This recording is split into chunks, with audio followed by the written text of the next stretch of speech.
é preciso confrontar a linguagem escrita e a linguagem oral.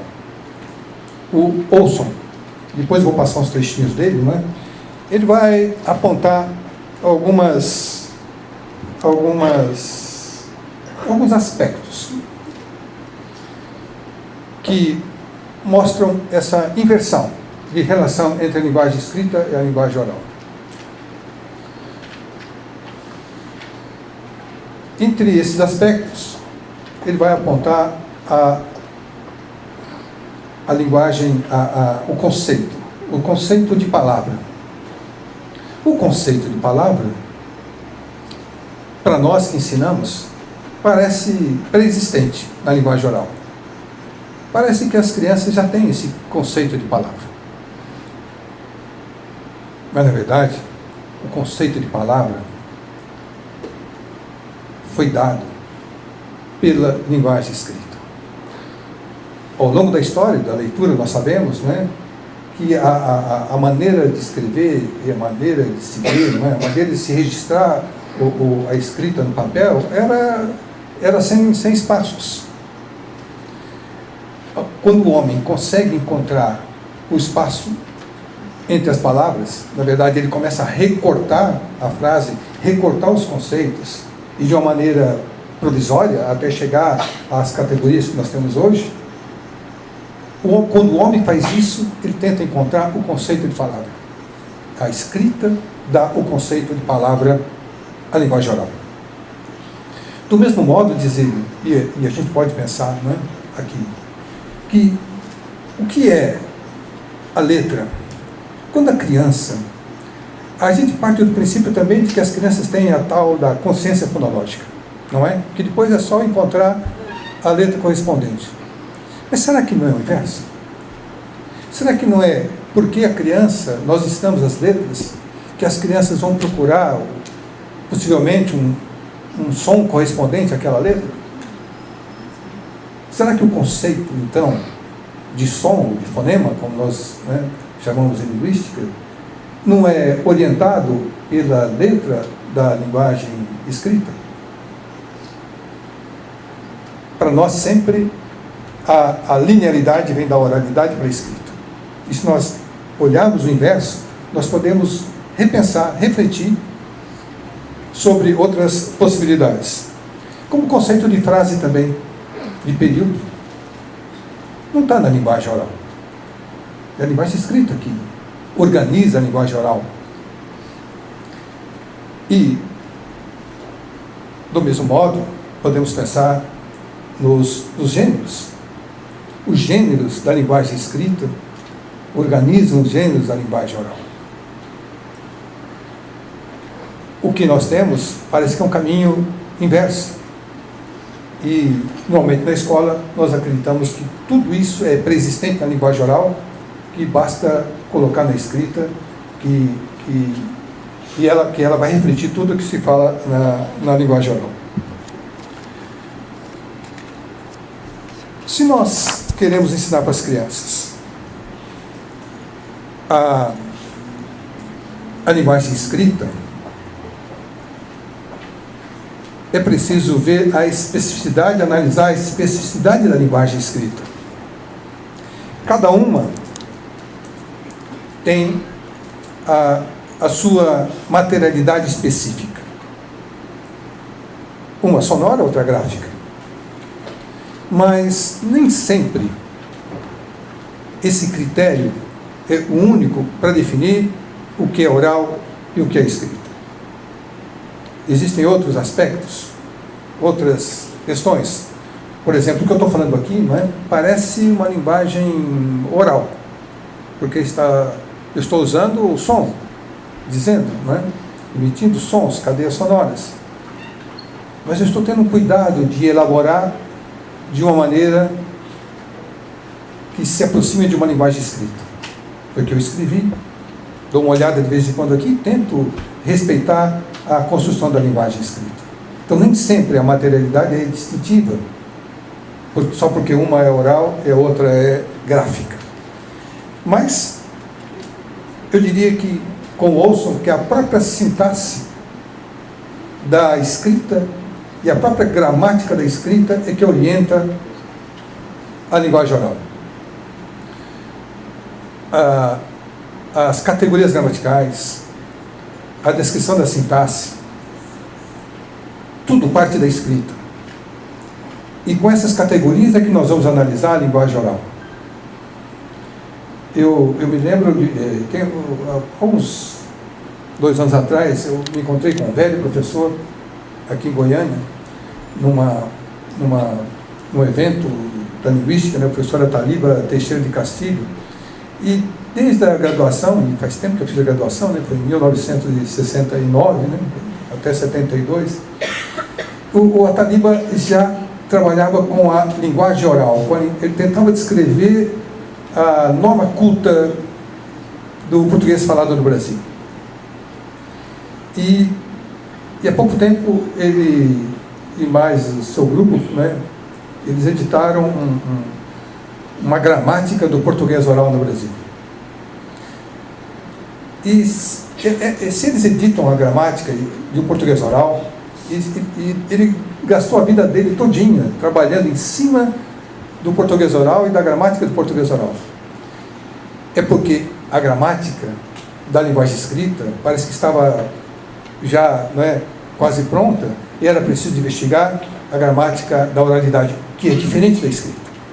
Portanto, a gramática da escrita é que orientou esse grupo todo a entender a gramática do oral. Eu estou apontando novamente, né, alguns exemplos, alguns aspectos desse percurso invertido. E por que eu estou tentando fazer esse contraponto? A minha intenção, né, como eu disse no início, é partir do princípio de que esse artefato cultural chamado língua escrita, linguagem escrita, modifica o modo de pensar do homem. E ao modificar o modo de pensar do homem, aprofunda o que faz parte da espécie humana. Portanto, a linguagem escrita aprofunda o processo de humanização. O homem se torna mais humano porque usa um sistema sofisticado, bem elaborado, para pensar e para compreender o mundo e compreender as suas relações. E como é que isso pode se dar? Antes de entrar, né, na próxima questão, eu vou falar sobre a linguagem interior e o discurso interior, né? Eu queria avançar, eu queria mostrar um pouquinho das afirmações do Olson. Aqui ele está fazendo referência a 2 outros pesquisadores. O Olson escreveu, o Olson tem, eu vou mostrar depois a imagem dele, né, ele tem hoje uns 80 anos, mais ou menos, né, 81, 82, e ele escreveu na década de 1980. Ele está citando 2 autores aqui, Harris e Gall, não é? Que os sistemas de escritas não foram inventados para representar a fala, mas para comunicar a informação. Aqui ele está destacando o aspecto da comunicação. E eu quero destacar o aspecto da compreensão do mundo, porque eu estou partindo também de uma visão vygotskiana e de Voloshinov. Diz ele, isso aqui está na contracapa, por isso que eu não tenho do livro, não tenho a página. O espírito é em parte um artefato cultural, um conjunto de conceitos, formado e modelado na utilização dos resultados próprios da escrita. O que eu vou destacar está em negrito aí. A invenção desses artefatos deixou uma marca indelével sobre a história da cultura. E aprender a se servir deles deixou uma marca indelével na cognição humana. O que eu quero destacar aqui, né, como ele destaca, é o impacto e a forte impressão que a escrita causa no desenvolvimento humano. A tese que eu quero desenvolver é que se pensa a linguagem oral utilizando os conceitos e categorias dos sistemas de escrita, e não o inverso. A consciência das estruturas linguísticas é um produto do sistema de escrita, e não uma condição prévia do seu desenvolvimento. Eu estou apenas dizendo aqui mostrando para vocês o que ele disse, para não dizer que eu estou falando sozinho, não é? Eu estou me apoiando em seus princípios. Mais ainda, segundo o meu entendimento, diz ele, o sistema de escrita pode desempenhar um papel fornecendo um modelo para a língua, o que os símbolos e os emblemas não teriam podido fazer. A escrita não é uma tentativa de aprender um saber pré-existente sobre a sintaxe de uma língua. Ao contrário, a escrita é um modelo para a fala. E ele cita outro pesquisador chamado Francis, descobriu que a aquisição pela criança dos conceitos de letra, de palavra, de frase, está estritamente ligada à aprendizagem da leitura. Eu diria aqui, não a aprendizagem da leitura como nós pensamos, mas de ver a escrita, de compreender a escrita registrada, né, nos seus suportes. A escrita pode então tornar-se um tipo de modelo para a produção da fala, quando se lê, e para tomar consciência de maneira introspectiva que a fala é formada de constituintes gramaticais, as palavras. E a última, longe de ser uma tentativa de representar a língua oral, a escrita é um modelo para a fala. E parece que ele aplica aqui o princípio copernicano, de virar pelo avesso um entendimento consagrado, uma visão consagrada de que a língua escrita decorre da fala. E todas as suas categorias, né, as suas estruturas e as suas funções são as mesmas da fala. Que a escrita seria apenas a fala registrada no suporte. Bom, antes de entrar em Vygotsky, eu queria dizer por que é que eu vou entrar. E por que eu estou tomando essa referência aqui, né, do Olson em relação à linguagem escrita. Se a escrita, a linguagem escrita, né, eu vou falar só escrita, né, se a escrita tem as suas próprias especificidades, as suas funções, as suas categorias, que foram elaboradas ao longo dos anos, por tantos gramáticos, tantos filólogos, né, como o João mostrou ontem aqui, não é? Se a escrita possui, então, essa especificidade, nós podemos entendê-la em dois aspectos também. Um, que é o ato de escrever, e o outro, que é o ato de ler. O que nós vamos legar, o que nós vamos ensinar para as crianças, são esses dois atos em relação à escrita. Um que é escrever, que tem uma especificidade, e outro que é escrever, que é ler, que tem a sua especificidade.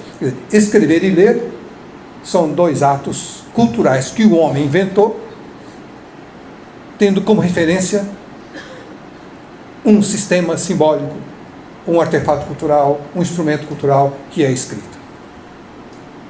Não dá para nós separarmos o ato da coisa, o ato do objeto, o ato humano do objeto. Porque me parece que esse é um engano que nós temos cometido ao longo da história do ensino e das metodologias de ensino de língua. Nós ensinamos o objeto para a criança. E dizemos a elas, bom, nós ensinamos o objeto, agora façam o que quiserem com esse objeto. Vocês têm que aprender a usar esse objeto. Mas, na verdade, aí as crianças, né, como consequência, as crianças compreendem o objeto, mais ou menos, compreendem razoavelmente, superficialmente o sistema, mas não sabem usar esse sistema, nem para ler, nem para escrever. Porque parece que houve uma lacuna entre o homem e o objeto, como eu disse no início. É preciso, então, entender e selecionar um outro objeto de ensino, que é o modo como nós usamos a escrita, para escrever e para ler. Aí, essa escolha vai determinar o impacto na formação da criança, na formação humana. É o uso que vai tocar a mente da criança.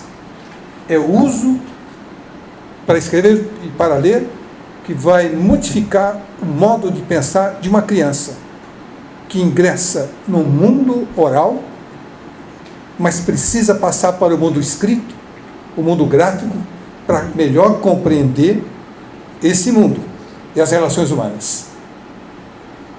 Entender que a compreensão do mundo pela oralidade não vai levá-lo a se aprofundar na compreensão das relações humanas. É preciso ter a escrita, porque a escrita é um objeto complexo, mais profundo e que provoca modificações cognitivas mais avançadas do que a linguagem oral. Ora, se nós temos esses dois aspectos, né? Esses dois atos que trabalham com a leitura e com a leitura, com o ato de ler e o ato de escrever, e que ambos se encontram na escrita, é preciso entender um pouco como se dá esse processo. E é por isso que eu recorro a Vygotsky. Mas a minha intenção sempre é dizer, isso vai modificar a mente da criança. Isso vai modificar a mente do homem. Isso vai provocar a evolução do homem de um ponto de vista ontogenético, isto é, o percurso da criança até a sua morte, vai impactar, vai modificar esse ser humano nessa trajetória, né, de 100 anos, né, 80, 90, mas também vai impactar a evolução da espécie. Nós, como seres humanos.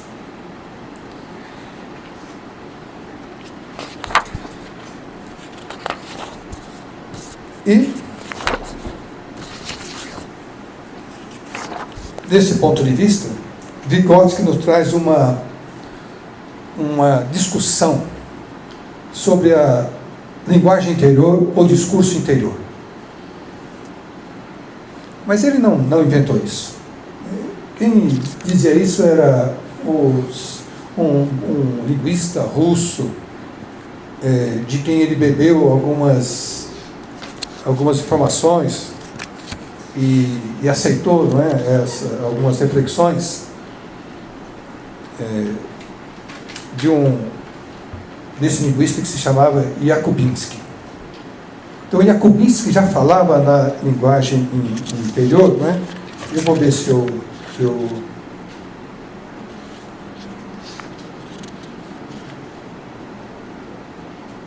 não tenho aqui, né? O que o Vygotsky vai dizer baseado em Jakubinsky, né? Que nós, quando escrevemos, ele vai falar assim sobre o rascunho mental. O que é a linguagem interior e o discurso interior? Bom, antes disso, Vygotsky vai discutir a relação entre linguagem e pensamento. E eu quero sempre trazer, quando ele discute a linguagem, eu quero sempre trazer para o nosso objeto, que é a escrita. Ele diz que entre linguagem, que o pensamento e a linguagem não são duas entidades autônomas, não é? Que elas se relacionam, e que pensamento e linguagem se fundem e nós evoluímos para um pensamento verbalizado. O nosso pensamento se constitui pela linguagem e se constitui por palavras. E ele diz, qual é a unidade? A unidade que une pensamento e linguagem. Ele diz, o significado. O significado é a unidade que está entre o pensamento e a linguagem e que funde os dois. E o pensamento se torna um pensamento verbalizado. Pela linguagem oral, não é? E pela linguagem escrita. E ele diz que a linguagem que nós vamos aprendendo é uma linguagem exterior, que a criança e nós todos aprendemos na relação com o outro. Essa linguagem exterior é assimilada por nós, não é? E ela vai se tornando uma linguagem interior. A linguagem exterior do outro se torna uma linguagem interior minha. Essa linguagem interior não tem a mesma estrutura da linguagem exterior. É uma linguagem, ele chama de linguagem predicativa, uma linguagem que trabalha com predicado, uma linguagem fragmentada, uma linguagem não estendida, porque é uma linguagem para si, é uma linguagem que nós usamos para nós mesmos. É como se nós fôssemos cúmplices da linguagem, então ela não necessita ser estendida. E quando nós colocamos essa linguagem para fora, quando nós falamos com o outro, nós exteriorizamos, objetivamos essa linguagem e ela se estende. Ele vai chamar essa linguagem interior de uma linguagem monológica. E vai chamar a linguagem exterior, dita para o outro, como uma linguagem dialógica. E ele vai dizer, quando escrevemos, a linguagem escrita vai tomar a característica de um monólogo. Vai ser também uma linguagem monológica. Por isso, ela é mais elaborada, ela é estendida, porque nós temos que dizer tudo para o outro, sem deixar muitas brechas, sem explicações. É uma linguagem que explicita.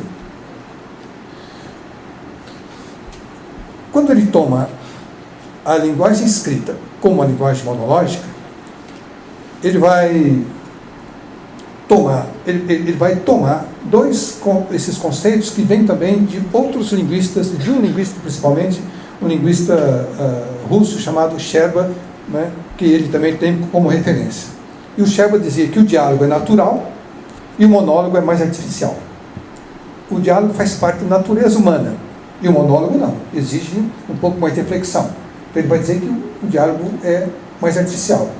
Vygotsky vai tomar como referência esses princípios, esses conceitos de Scherba, e vai dizer que a linguagem oral é dialógica e a linguagem escrita é monológica.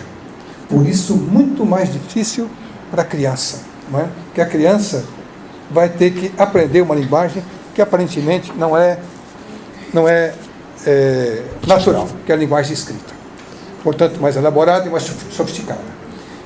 E ele vai dizer, bom, aí entra a linguagem interior. O que é a linguagem?